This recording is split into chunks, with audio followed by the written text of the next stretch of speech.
what's happening here at this convention and what's happening around the country with the creation of applications for engaging the Lightning Network in small purchases, for example. We want to make sure that there's a de minimis amount. So if you are buying something with Bitcoin, you are exempt from IRS reporting if it's under $600. Things like that are important to making Bitcoin very, very useful and utilitarian within the U.S. economy. Back to the channel, Aaron here from the Bitcoin Bros, coming back at you with another Bitcoin video here today.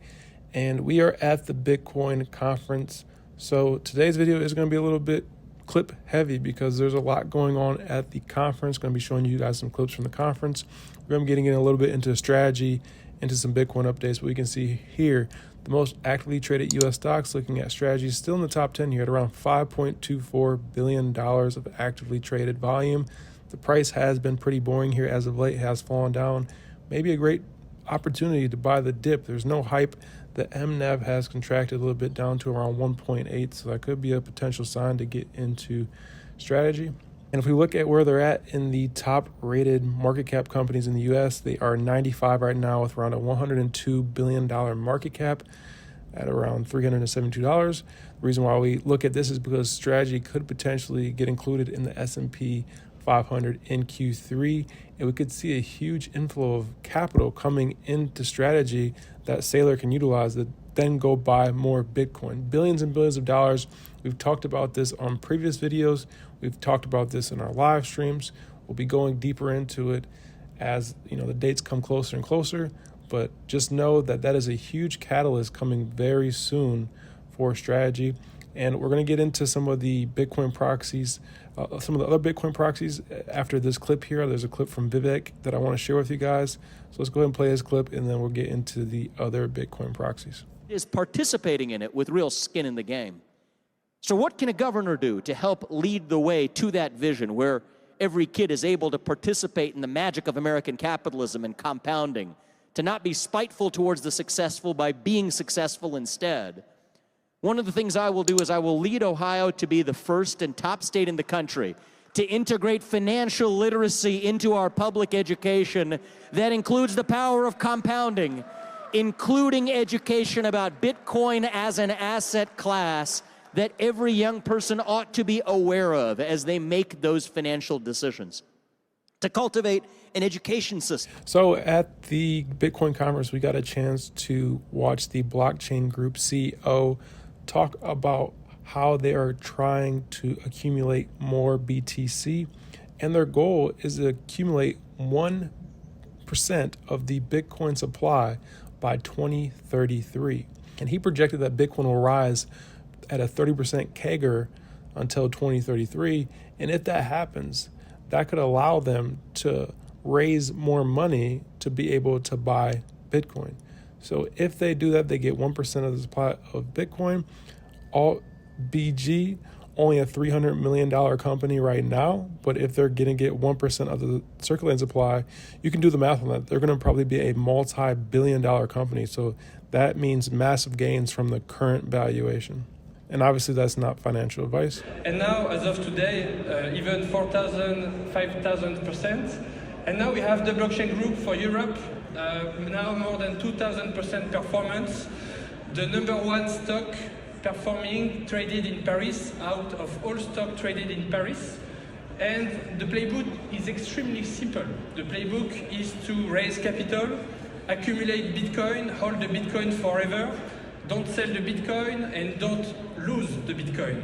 And most people struggle with just executing the playbook. And the difference and the premium is attributed to the market players that focus on increasing Bitcoin per share over time.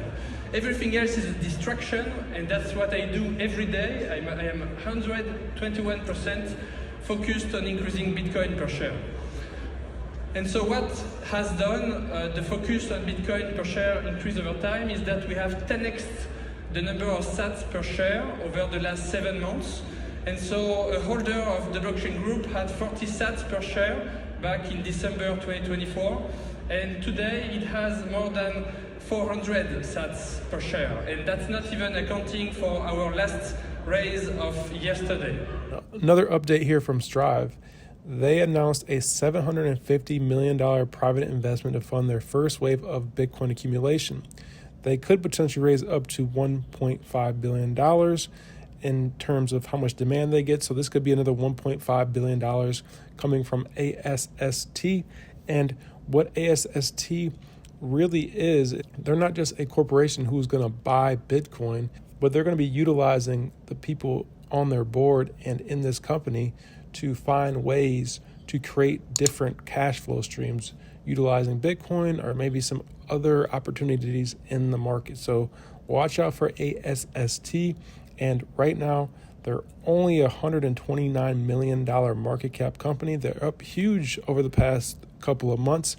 As you can see, up 1,500% here. The market cap is still pretty low. So if they're going to buy that much Bitcoin, 1.5 billion, and we see Bitcoin continue to go up to $300,000, $400,000, $500,000, you could imagine where their market cap is headed, potentially billions of dollars. So another company to watch out for. And this is something that we used to look at all the time on our channel, but Bitcoin balance on exchanges hits an all-time low. Supply shock is incoming. This means the amount of Bitcoin on exchanges, they don't have enough Bitcoin to sell everybody, so they're just losing Bitcoin every single day. And eventually this is going to cause a huge supply shock. You can see over the past couple of years, they've lost so much Bitcoin. So this is a trend that will continue over the next couple of years. And eventually they're going to have to raise their prices because they won't have as much BTC to sell. And then we have Steak and Shake talking about how they're saving 50% in processing fees accepting Bitcoin payments. So we may see other companies do what Steak and Shake is doing, is starting to accept Bitcoin as payment. And this is going to get really interesting when some of these companies say, we're not just going to be accepting your payment in Bitcoin, but we're not going to sell the Bitcoin for fiat. They're just going to hold all the Bitcoin that they get in terms of payment for food items. So that could be massively huge in the future. That's something to think about. And then there's a clip here from BlackRock. They're here at the Bitcoin conference. Wanted to share what they had to say about Bitcoin. And this is really all I had for today's video. Tight schedule. We've been running around at the Bitcoin conference, so I hope you guys like this. Enjoy the content. I'm out. I'll catch you guys in the next one. Let's go ahead and check out this next clip here. I don't think one needs to look at the competition as zero-sum, right? They are, in many ways, sort of different angles on a similar theme, a similar investment thesis and worldview, right? They both are global, scarce, decentralized, fixed supply assets, right? They're both detached from those traditional country and systemic risks, and that's why investors are drawn to them. And gold today is much less volatile and has a much longer history. But Bitcoin is digitally native in an increasingly digital world, is efficient to store, can be transferred anywhere in the world in near real time at near zero cost. So it has some significant advantages too. I think there's no question Bitcoin has much higher upside than gold and lower downside, right? And so there's different flavors of it that investors have, and many investors are going to own both. We see lots of investors adding to both. We see some switching from, maybe they were 100-0 gold Bitcoin and they went to 80-20 or they went to 50-50. We see a lot of that, but certainly as a category, as a sort of diversifier and hedge, Bitcoin and gold is growing. But it's